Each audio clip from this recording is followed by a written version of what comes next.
Hello, Stitchers. Welcome to Stitch Please, the official podcast of Black Women Stitch, the sewing group where Black Lives Matter. I'm your host, Lisa Woolfork. I'm a fourth-generation sewing enthusiast with more than 20 years of sewing experience. I am looking forward to today's conversation, so sit back, relax, and get ready to get your stitch together. Hey friends, hey, it's Lisa from Black Women Stitch and the Stitch Please podcast. And as I say every week, this is a very special episode because this episode I am talking with some of the extraordinary team behind Chicago Frocktails. Now, Chicago Frocktails is a first for lots of reasons. Well, there's quite a few firsts, but I'm not sure what y'all are most excited about, being the first Frocktails to hit the Midwest or the first Frocktails to be a 2-day event. So I'm going to let y'all decide. I'm going to let the listeners decide what they think is more kind of astounding about this Chicago Frocktails that is happening way sooner than you think, but also with plenty of time for you to join in on the fun. Welcome to Janine Hampton, Maureen Wilcher, and Carol Ware. Welcome, welcome, welcome. Thank you. Thank you. Y'all are extraordinary, and I'm so thankful to have you here on the Stitch Please podcast.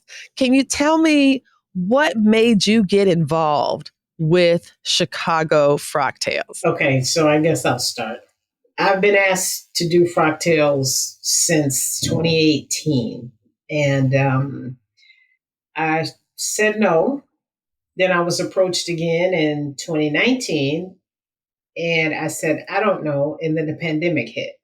So after we got out of the pandemic, of course, there wasn't anything going on like that, but I was asked again, and I said, I don't know. And then I was asked again at 2 a.m. on a live.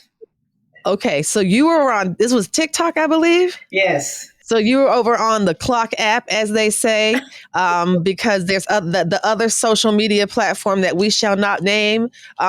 Somebody on the screen calls it roaches. They say they got roaches over there. And so she does not like that other platform. And so she prefers the Clock app. And I was just really curious to see that after all of the no's, was it Yes, it Carmen, was.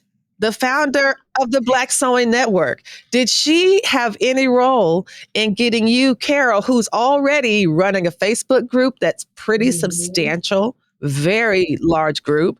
How many folks do you have in your group? There's probably 20, maybe 2,300, maybe 2,400.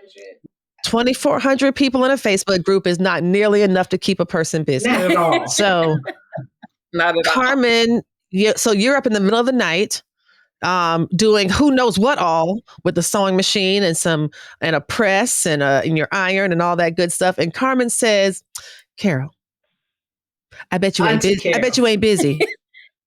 Oh, Auntie Carol. Not busy enough. Yeah, that definitely that's butter you up already.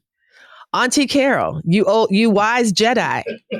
Would you please maybe do a whole Frocktails? Now, note to all, Carmen, I'm not going to say where Carmen lives, but I can tell you where she does not live. Chicago.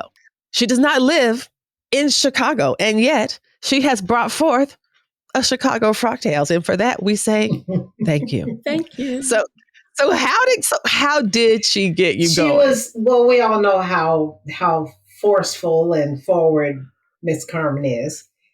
And she was like, you need to do Frocktails in Chicago. What are you doing? Why aren't you doing it? I said, well, if I can get a committee together, you can get some people together. I know you can. Okay, so I'm going to put it down.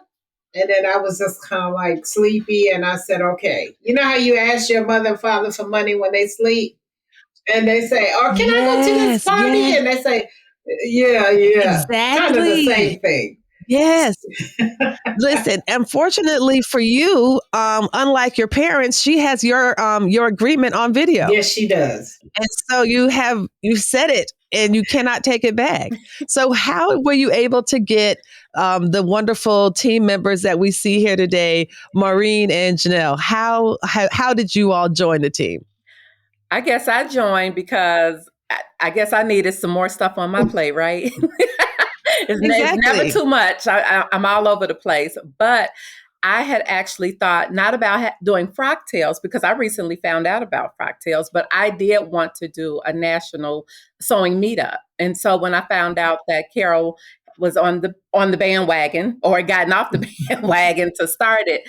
Had got run over by the bandwagon, then had to pick up and start driving the bandwagon. Absolutely. And the sewing retreats or events and things like that are always fun. I know Carol and I were in one some years ago called Needle Nerds. And every time we would get together, we would have, and Maureen, we would get together and we would have an awesome time. So this is like our sewing meetups times 1,000. So I'm really excited. So do you see it as an extension of needle nerding or or something altogether different? I think it's altogether different, but the community is the same. Because when we would have our meetups, we would meet up to swap patterns, to swap fabric, to sew, to do unfinished projects and things like this. So now, with it being an extension, everybody has picked their pattern, has cut their pattern, and has put everything together. And we come out and show ourselves off and have a grand time doing it. Oh, that's really wonderful. Maureen, how about you? How did you go from being a formal needle nerd to a current Chicago Frocktails planner? I just responded yes when I got the Facebook Messenger request. That was how I got into the realm. I became interested in it because I saw New York's Frocktail event, the Studio 54 one, and I think there were just still pictures. There wasn't any live movement or reels or video of any kind. But then I saw, I think it was DC's Frocktail event, and there was not DC's Frocktail event. It was another sewing event, and it wasn't related to Frocktails. I think it was something that you went to, Carol, with Althea. I think that's her name. Alethea. Oh, yes, so much talent retreat. Yes, that's it. Mm-hmm.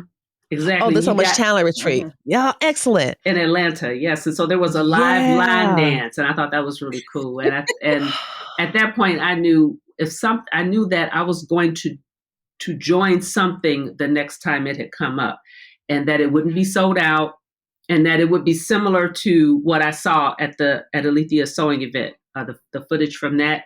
But then after that, I saw the Frocktail pictures on social media. I checked out LA's, I checked out New York's, and I checked out, I heard about DC's. I didn't check out DC's event. I just heard about it. But when I had the opportunity to join this one, I thought, okay, yeah, I want to do this because I want to incorporate photography, dancing, Soul Train line, quote unquote. Yeah. Just throwing, because we're all creatives, but yes, I feel that my input would be accepted or considered, so I wanted to contribute in that fashion. And also I needed a break. I had been working 6 days a week since August. And then when I found out what the date would be, I thought, okay, that's perfect. That'll be the way to celebrate what I had accomplished for the past 8 months, so to speak. Congratulations. Yeah, we moved from another building, but before we moved there, we had to get rid of 15 years worth of paper. So that was what all of us were doing. So this is my way of celebrating the fact that I made it to the other side of that. So congratulations. And how wonderful is it that you are able to kind of build what you wanted to see in your own community, in your own backyard. You don't get to just attend, you get to shape it and offer it to be something really glorious. Right. Now, Chicago as a city, I wonder what you plan to bring from the region. For example, Maureen, you just mentioned the Studio 54 themed Frocktails in New York, and I was slated to attend that event, and I broke my ankle like 5 days before, so I couldn't go, and it was so sad. But Studio 54 is a staple of New York and of New York history, and I'm wondering what elements of Chicago are you all bringing to the Chicago Frocktails party? We are bringing the blues. So Chicago has a huge history of the blues. We also have all kind of food. We also have artists, so you'll hear some Chicago artists, you'll hear some blues, you'll see some blue, and we're getting the theme out there so everybody can get their outfits ready and celebrate the blues. It's also to the same weekend as the Chicago Blues Fest, so it'll be something for people to do during the day before Frocktails, to see what we celebrate here every summer. Oh, that is really fantastic. So we've got the music, we've got the kind of aesthetic vibe. And what are some of the icons, some of the fashion icons of the blues that each of you might be bringing to as inspiration for the things that you're going to be making? I've been really excited to see the design boards that people have been doing, or even if you don't want to share your own look because, hey, don't be nosy. Or, you want to highlight the work of somebody else. If there's a favorite design board that you've seen other folks make, because I've seen quite a few since I'm following the Chicago Frocktails hashtag. I don't think any of us on the committee has even started. I don't think we've even started. I was sharing with some of the ladies today that I do have my shoes and my purse. So I am building my outfit around the shoes and the purse. Now, what is that going to look like? I don't know. Because we're doing the blues eras, we can come looking like some of our favorites from the 20s all the way to the 60s. And all of those different eras are different. If you take a look at some of the pictures that we've been posting, they're not all the same. So there's a lot, there's a melting pot of fashion when it comes to the blues. Yes. Oh, that's really great. It does allow for lots of different types of looks and types of stylings. Is this, Big Mama Thornton on the guitar? It's not going to be like a gown, beautiful gown. How about you, Maureen? What have you thought about, if at all, maybe I'll ask it this way. Since we talked about accessories and Janelle was saying how she's got her bag and her shoes, when you start to build a look, Maureen, do you think about pattern first? Do you think about silhouette?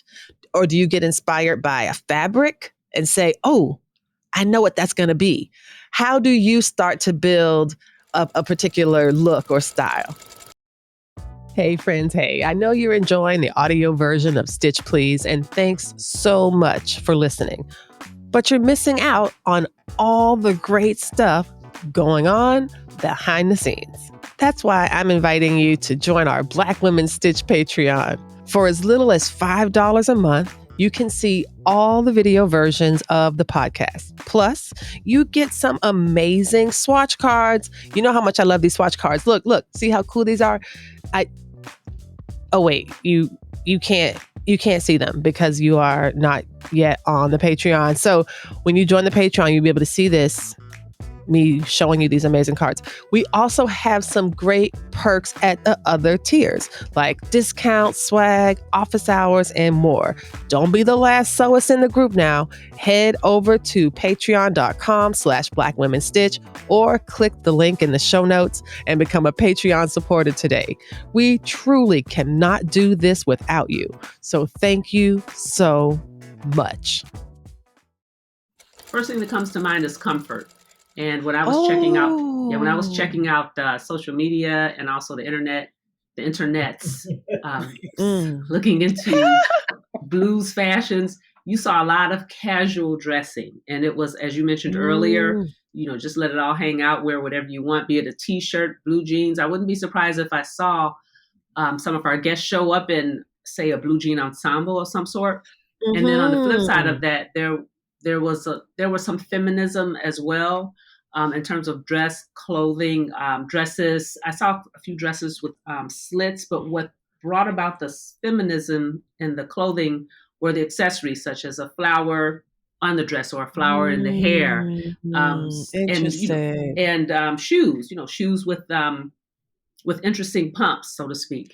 And, so I thought about going casual, and then I thought about maybe going a little bit formal based on what we saw on Pinterest boards and what had come across online. But then I just went into my stash and I grabbed a pattern that I liked and I saw material. At first I wanted to do a solid, loud material, but then I saw a piece of fabric that I really thought would be appropriate or just in line with the theme at Joann Fabrics. And I'm going to become comfortable and in line with what Janelle was talking about in terms of shoes. That's what I'm doing now. I'm looking for shoes. And, okay.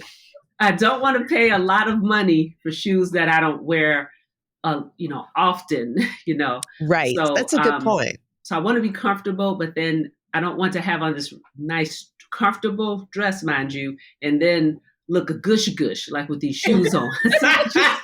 Listen, call me gushy gush, mushy gush.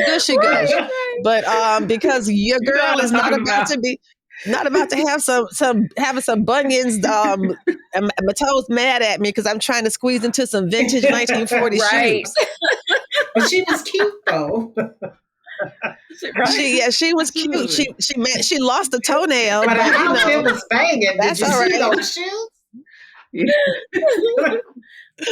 Carol, how about you? Do you have your shoes? Because everybody else seems to. Shoes. Except for Janelle. I have my shoes.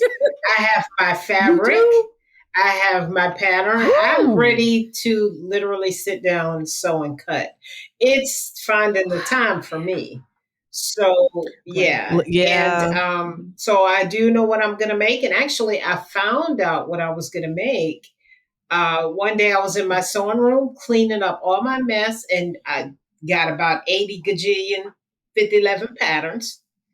And I opened up the closet, and it was right there in the front. It was like, hey, I didn't have to dig, or I was just like, oh my God. It wiggled its way out. It worked its way up to the front. I don't know how I got there, but it's like, oh, you're a good swimmer. Yeah. Right? So yeah, it was a sign. So I'm like, and then my fabric, I was like, okay, I know what I want. And I got online, first website. And not only was it the first website, they were having a huge sale. So oh my word. Yeah. So I was like, wow. I even got extra. That is meant. Yeah. That is meant so to it was be. Easy for me, I must say. And I am the worst at picking patterns and fabric because I'm just like, nah. Right? That's what I have my fabric too, but I have a feeling I'm going to change it. I'm definitely going to change it. It's like, is Carol sewing or is she just littering at random? Like, who's nobody knows. And that's what I was doing, cleaning up mess from a dress I wanted to make, and I was throwing patterns and fabric all over the place. I'm like, okay, now you got to clean up all this stuff. But yeah, I it was easy for me. But I really thought, when I thought about this fabric, it's going to take me a minute to try and get my hands on this to find this, but I was like, oh my God. And the sale was like 40% off. So I got it for not much. So I'm excited. Good. Now, I wanted to talk a little bit about textiles and about what kind of textiles or prints do you imagine or associate with the blues or with the many blues eras that people might choose to represent themselves from? Maureen, you kind of got us started when you were talking about denim and how you wouldn't be surprised that a denim look might show up. Are there other textiles that y'all think kind of say, oh yeah, that's definitely, that's denim. That's the blues? I think monochromatic for me. Usually when I'm looking at things, especially dealing with the blues eras, I think monochromatic. There's a lot of chiffon. There's a lot of lace.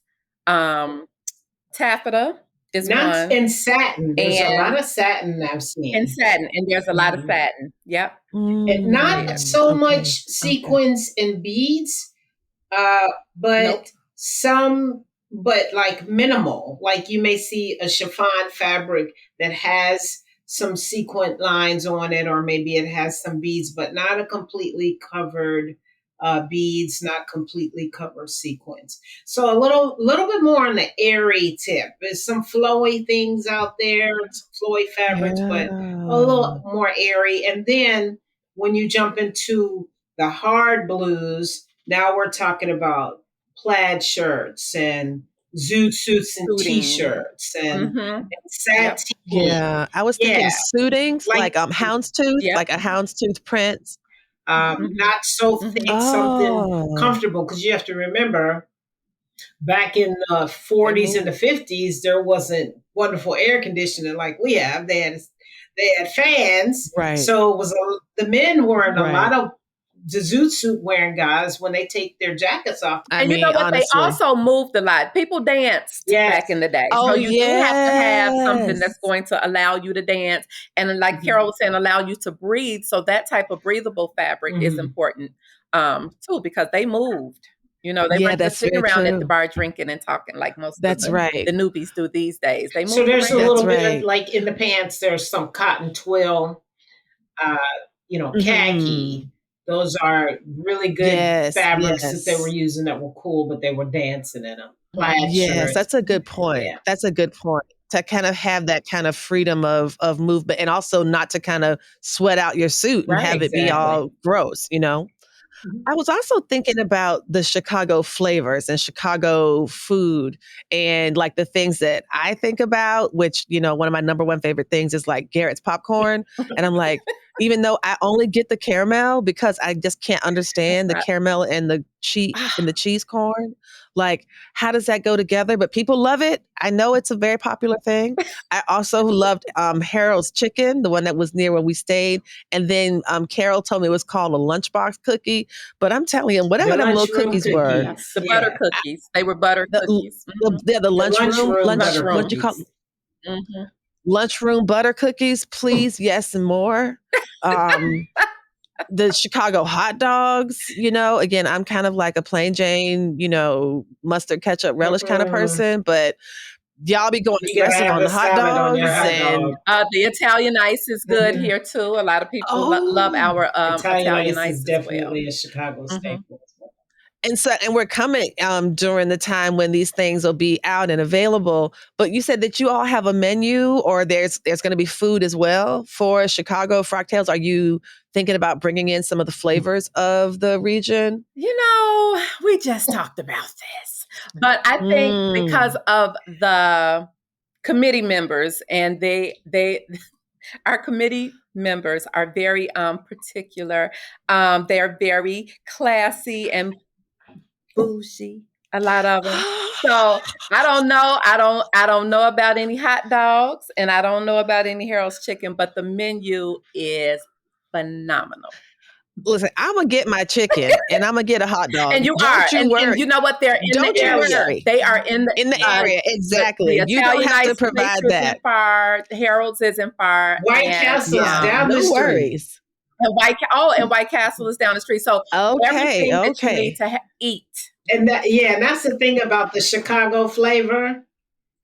The Chicago flavor does not start until midnight. Interesting. That's when it's cooked the best. Say more about that. What does that mean? I don't know anybody Carol, what does that mean? In or from Chicago that goes anywhere that does not go eat after that event is over. Yes. Or get something to eat. And it's usually after midnight. And that's when you go get Harold's chicken. That's when you get White Castle. That's when you get a hot dog. What's the name of the Maxwell Street Polish? We always stop and get a pork chop sandwich or a Polish. So and they're always after a pork chop sandwich. You say? A pork chop sandwich. There's a chain, a restaurant. It's not even a restaurant. It's a walk up, right? Kind of hut. You can smell the onions down the block. Polish. Oh my God! It's a pork hut. I'm like, tell me more about this pork hut. Is there bacon? Is there sausage? Is there? You said it's a pork chop. What else could there be? Polish sausages. And a side of fries, and here we love pop in a can. We call it pop. Yes. It's like a Waffle House of the South. You know, the South has Waffle House. We have Maxwell Street Deli. We have one in And- Chicago, one in Dalton off of Sibley and 147th Street. And then we have one off of 80.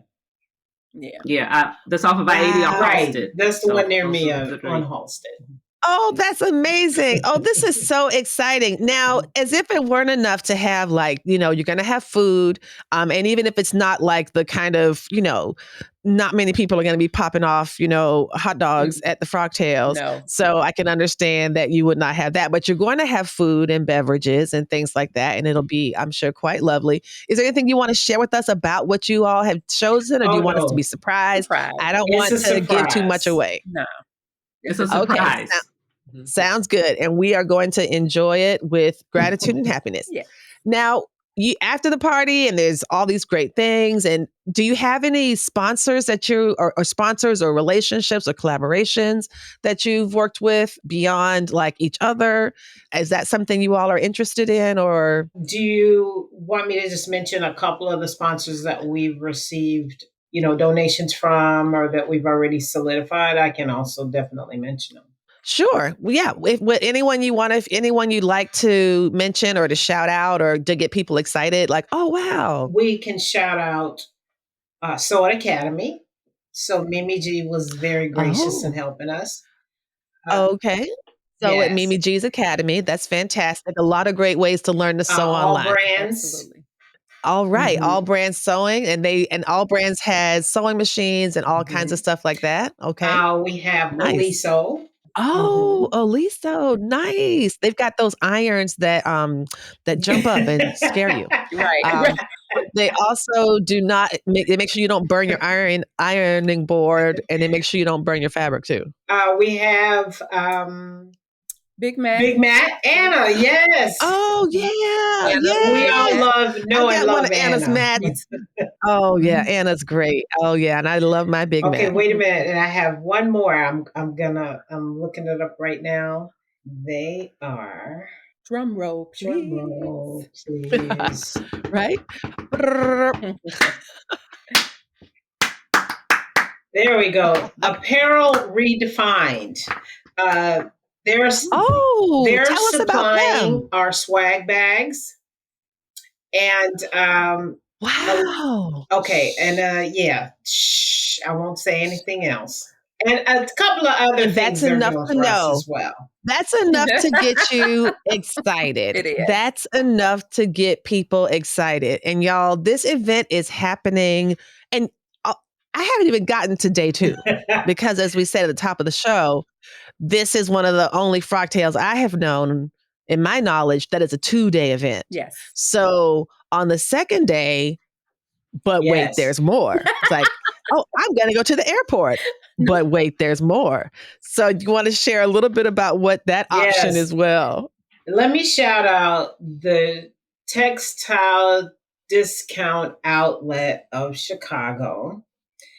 It is a huge fabric store. It's an old landmark building in the Pilsen neighborhood. And that is probably the most interesting fabric store that I've ever been to. And I've been to fabric stores all across the country. So it has its own interesting smell, sounds, you name it, it's there. And let me tell you the best part about that place. When you walk in, you could smell the leather.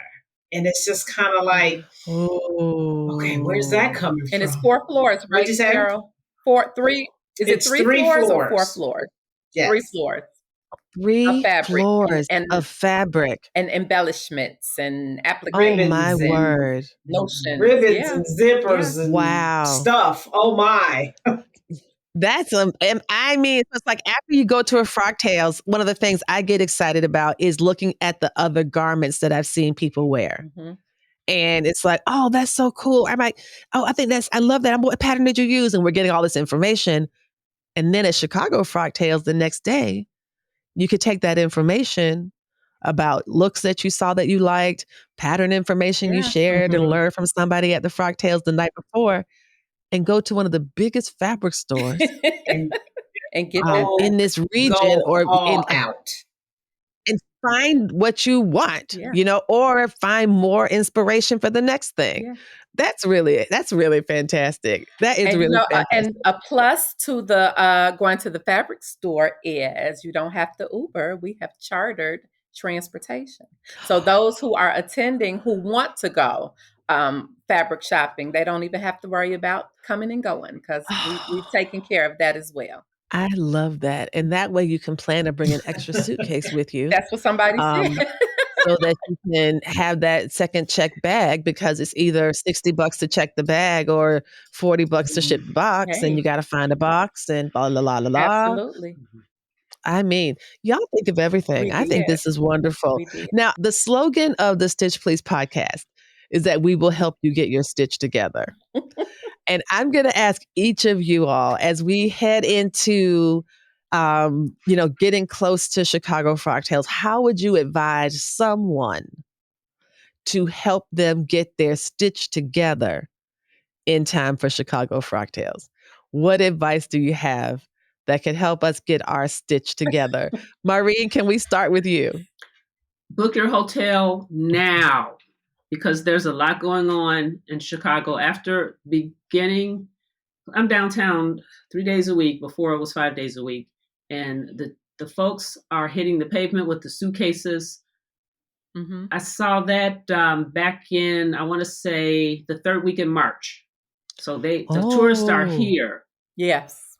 Book your hotel now. If you're gonna, even if the price is out of reach close by, find someplace you can hop in an Uber. I'll say it one more time. Book your hotel now. Excellent advice. Janelle, how about you? I would say have your garment ready before you get here. No sewing once you get here. It should already be ready because there's so many things to do in Chicago.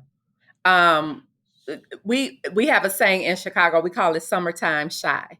There's so much to do in Chicago starting now. So, you don't want to miss out on things that you can be doing because you waited to the last minute to start prepping or even sewing your garment. So make sure everything is ready when you get here so that you can take advantage of what the city of Chicago has to offer. And it's a lot. And then that way, if you have your hotel, you can hang up that garment that's already finished in the hotel closet and then go out and explore Chicago. Eat all the hot dogs you want and all the White Castle, all the Harrods. You can bring that back. Maureen. Oh, sorry about that. Okay. So yes, have your garment ready and your hotel so that you can hang the garment in the hotel that you already have reserved. Okay, enough. Let me jump off that soapbox. Okay. But I listen. If you end up without a hotel, Maureen Wilshire will not be responsible. Because Maureen has done her good work. None of us will be responsible. No, the Frocktails committee is covered. I'm telling y'all, they have. I just went the other day and saw it.